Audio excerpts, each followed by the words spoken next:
biggest story in the world is what President Trump's going to do about Iran.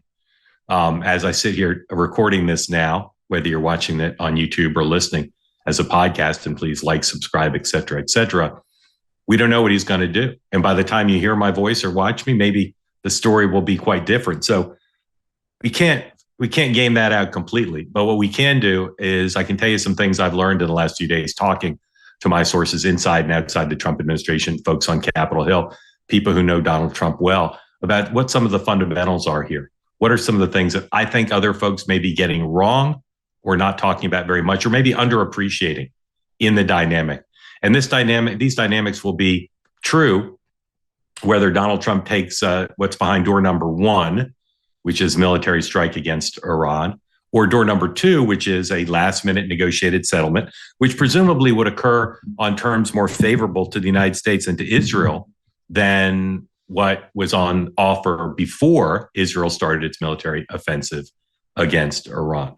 So here again, four things that I think are underappreciated, undercovered, or not covered at all. And the first is the reality of Israel and the United States, aggressive actors, indispensable actors. If you believe that the only way to deal with Iran is through eliminating their capacity, intercontinental ballistic missiles and nuclear capability is through that military action, then you got to rely on Israel and the United States. Now, there are many people who disagree with that. They say Donald Trump made the mistake by getting rid of the agreement the Obama administration had negotiated, and that he should have pushed harder for a negotiated settlement. But the reality is the presidents before Donald Trump believed in negotiating with Iran, and we see where that got us. They continue to be an exporter of terrorism. They continue to work on a nuclear and ballistic missile program. So Israel and the United States act. Look at Asia, look at Latin America, Europe, the Middle East. I don't think there's any record to suggest that Saudi Arabia or France are going to deal with this. This is a problem that needs to be dealt with. And the United States and Israel, they're acting in their own self-interest, as countries do, but they're also acting because they think the world needs a disarmed Iran. These other countries act in their own self-interest, and I'd apply that to China and Russia as well. The game was kind of given away by the German chancellor, Mr. Merz, who said, when asked about Israel's actions, said, this is the dirty work that Israel is doing for all of us. We are also affected by this regime. This Mullah regime has brought death and destruction to the world. Everybody knows that this needs to be dealt with, but only two countries have the courage and the willingness and the technological capability to deal with it. And I think that's underappreciated. You know, the Europeans said, well, we'll get involved. We'll help broker this. They said, well, let's meet on Friday. Let's meet on Friday. I mean, I think it's a little more urgent. Like, let's meet yesterday or today, Thursday, as I'm recording this. The president of the United States and the Israeli prime minister and their countries have a history of addressing problems. Who's being looked to solve the conflict between Ukraine and Russia, right in Europe's backyard? The United States of America. Now, this is true of all American presidents. We have been the essential nation for, going back scores of years, almost throughout American history. But right now, all these other countries are quietly pleased, as the German chancellor said publicly, for what Israel and the United States are doing, but nobody else is acting. Okay. Second, lots of focus on the MAGA civil war. And it's a sexy soap opera to have Tucker Carlson fighting with Ted Cruz. I get why people are interested in this. And you've got Laura Loomer on one side and Steve Bannon on the other. It's interesting, but it's not the story. The story is America is divided, not just MAGA. The Democratic Party is divided. You've got Democrats who sound like Steve Bannon and Tucker, and you've got Democrats who sound like Ted Cruz. This country is divided. Our foreign policy, the conception Americans have of our proper role in the world, it's completely scrambled. It's not the way it was 30 years ago, when generally Republicans were more hawkish generally, and Democrats were more dovish. It is scrambled. And that scrambled politics means that you got to look closely at public opinion, not just elite opinion, and public opinion scrambled too. I have people telling me, well, clearly the American people are on the side saying to pollsters, Iran can't have a nuclear weapon. It's true. American people do think that. But then there are polls. If you say, do you think the United States military should get involved in the conflict? No, they don't want that either. I won't say the American people are immature, I'll say they're ambivalent. And you see that in individual people as they talk to pollsters. In the terms of the politicians, you see the divide. So sure, focus as much as you wish on MAGA versus MAGA. And certainly Democrats and some in the media like that storyline because it's bad for President Trump. And the Trump White House is not insensitive to it. They've been reaching out to their MAGA colleagues in the media, in politics, saying, try to get on board here for whatever the president decides to do. But it's a mistake to focus on that division. The divisions are within the country. They're within both parties. It's extremely, extremely scrambled. Okay. Third, learning from history. I hear regularly from people who oppose the president's possible use of force that this is a huge mistake and it's repeating the mistakes of the past. And people trot out that old familiar and important line. Those who fail to learn from history are condemned to repeat its past errors.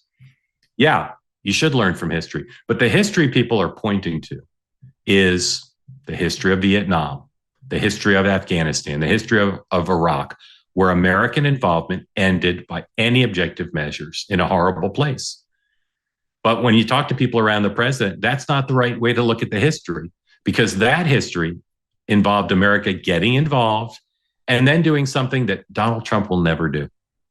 Nation building, putting American forces on the ground, having them try to travel around the country to avoid being shot at or attacked, having them try to build hospitals and schools and train people to be little mini Thomas Jeffersons and George Washingtons. That doesn't work. I think anyone who proposes America ever try that again should be voted out of office or disregarded or confronted with the reality. Winning over the hearts and minds of people in other countries who don't want America there, it's a big mistake.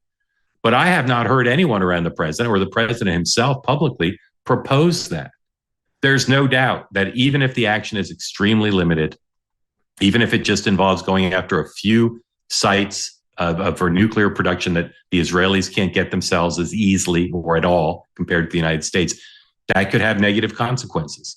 There could be Iranian attacks on Americans in the region. There could be Iranian sleeper cells in the United States. There could be attacks on embassies in Africa, for instance, where American embassies are not particularly well fortified in some cases. There are dangers. So when people say you can't think only about the military action that starts it, you have to think about the aftermath, they're absolutely right. And I would be extremely disappointed in President Trump if he's considering military action without carefully thinking through the worst case scenario. But when people say, including many supporters of the president, hardcore MAGA, we can't repeat this. Didn't we learn? Isn't this what Donald Trump ran against when he ran for president all three times? Didn't he say no more forever wars? The forever wars aren't about using an American force ever. There's no reason to have the military simply as a deterrent, because if we never use it, it's not much of a deterrent. But there's no, I don't like to make predictions in general, but I will tell you, there is zero chance that Donald Trump would send the Army or the Marines or any other part of the U.S. military onto Iranian soil to try to nation build, to try to enforce a possible violence. And that's another big possibility. If somehow America and Israel lead to the fall of the current government, there could be sectarian violence in Iran. There could be clashes between their two different militaries. It could unleash a real problem. But the president's attitude, I'm quite sure, will be that's for the Iranians to figure out. And if the Iranians attack the United States, if there's an American attack on Iran's nuclear capability or missile capability, and Iran attacks American citizens or American military, that'll present the president with a real challenge. But he will not decide that the way to deal with that challenge is to have another Vietnam or another Afghanistan or another Iraq. It's not going to happen. And so when people say Donald Trump is being, if he uses military force, is being foolish because he's not learning the lessons of history, they need to get a different set of history books because they are off base. Finally, people are constantly asking me, who's Donald Trump listening to? Which of his advisors are arguing for military force? Which of them aren't? I think that's a big mistake because from my reporting, Donald Trump's listening to everybody, but he's the decider. He listens to a wide range of people. Now, there's a core group that top generals at the Pentagon, members of the Joint Chiefs of Staff, Marco Rubio, who continues in an extraordinary fashion to be both the Secretary of State and the National Security Advisor. There's some members of Congress he listens to, in particular, the head of the CIA, all core advisors on this, the Vice President. And then there's, if you go to the White House, if you're on a White House tour and you run into the president today or tomorrow, don't be surprised if he asks you what you think. But just because he's listening to lots of people, including some people with disparate views about what to do, doesn't mean he's going to basically let someone else decide. He will decide. In this term, as compared to the first term, the president has greater confidence in how to do this job. He knows the players better. He understands the dynamics better. He's less confused by how to deal with the Pentagon. And he's got very strong views. He doesn't like war. It's one of the biggest errors people make, his critics make, say he's a warmonger. He's really not. He is more committed to avoiding death and destruction, both by the United States and by others, including Russia, than, I would say more than, but as much as any president I've ever covered. He puts a really high premium on it. He is not cavalier about the use of the U.S. military. But at the same time, he has pledged over and over to not let Iran develop a nuclear capability or the missiles to deliver them to attack Israel or Saudi Arabia or even the United States. It's a clear campaign promise. And I laugh when I hear MAGA folks say, well, he promised to not get us into foreign wars. No more of these forever wars.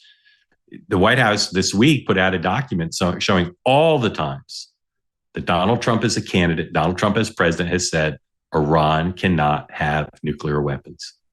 He will decide this. And it's been widely reported, and I've confirmed it. He has given the go-ahead to a plan. He's approved a plan, but he hasn't said go execute it quite yet, at least not as we're sitting here talking now. He'd like a deal. And I think he would like nothing more than to be able to announce that his special envoy, Steve Witkoff, has struck a deal with Iran on favorable terms. He won't take the same deal that he would have taken 3 weeks ago, because Israel has demonstrated their capacity to put Iran on its back feet, to make Iran sue for peace, basically. Now, the Ayatollah's Twitter feed does not suggest a country that's ready to surrender by any means. And some people think the president made a mistake in tweeting himself or putting on Truth Social. He's expecting total surrender. But what the president now has before him is what Donald Trump has always liked, whether in business or government, favorable terms to strike a deal. And the deal he wants is going to have to be good enough that it would justify saying to the Israelis, who I don't think would approve any deal, we'll talk about that with Dan Senor, to say to the Iranians, we'll do a deal, but it's got to be a real deal. It's got to be a deal that gives us confidence that you're not going to be able to possess a nuclear weapon and a missile technology to deliver it. This is a delicate moment, but as I'll say again, it's his moment. I think it's the biggest decision he's made.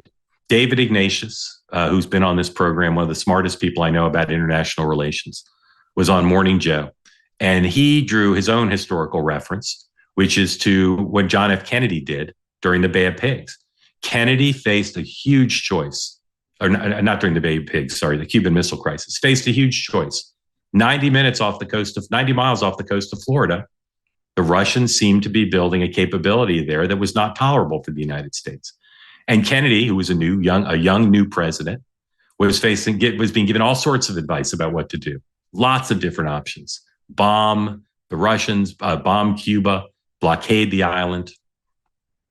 And Kennedy, with his brother, decided they needed to take a break from the avalanche of information and advice he's been given with different options and do what strong presidents need to do, make the decision himself. Here's David Ignatius explaining the story from Morning Joe. I just would add one detail that I was thinking about last night about a somewhat similar moment. In 1962, President Kennedy was surrounded by advisors during the Cuban Missile Crisis. Some of them said bomb Cuba. Many were preparing an invasion of Cuba. Some wanted to sink the Soviet ship that was steaming toward Cuba. And Kennedy, surrounded by all these competing voices, stepped out of what was called the ExCom, the executive committee that was making decisions. He needed some time alone. and he went with his brother, and he came up with the most unusual sort of double-speak deal with the Russians, where he said one thing publicly and did something quite different privately. And he ended up with a deal that solved the Cuban Missile Crisis. And I couldn't help thinking last night, this is a similar situation. I hope President Trump, in the hours, days remaining to make this very difficult decision, can step away from all these competing voices and think creatively. We say JFK stepped out of the box. If it's possible for Donald Trump to step out of his box, he might get to a point where he sees a way to resolve this that serves our interests, serves Israel's, and leaves Iran not completely obliterated in a kind of mess that would be hard to put back together. So as David made clear, Kennedy faced a tough choice, and he made it, and it worked out great. It might not have, but it worked out great. Donald Trump wants to get this right. He wants to get a decision made that will allow him to feel comfort that he's done the best he can to avoid bloodshed, the best he can to avoid American loss of life, but also to fulfill the promise he made that he considers one of the most grave situations, maybe in some ways the most grave, that he faces right now as president and that his predecessors faced. There cannot be a nuclear-armed Iran. There just can't be.